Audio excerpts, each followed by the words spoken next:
Welcome to Let Me Fix This. Enjoy the video. In this video, I will show you how to make a perfect lemon meringue pie crust. First, let's gather our essential ingredients.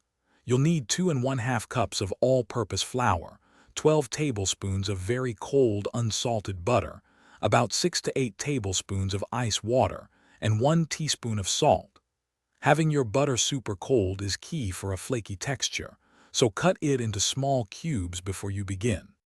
Now let's get mixing.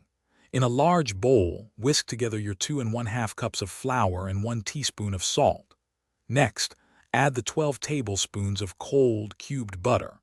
Use a pastry blender or your fingertips to cut the butter into the flour until the mixture resembles coarse crumbs with some pea-sized pieces.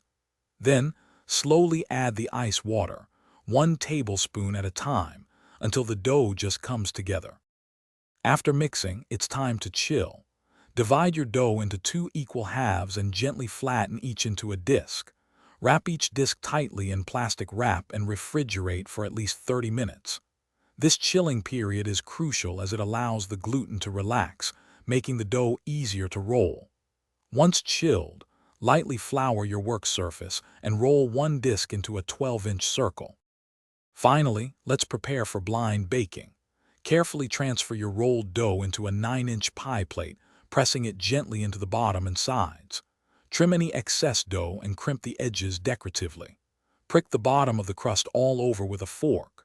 Line the crust with parchment paper and fill it with pie weights. Bake at 375 degrees Fahrenheit for 15 minutes, then remove the weights and bake for 5 more minutes until lightly golden. Thanks for watching. If you found this helpful, don't forget to like and subscribe.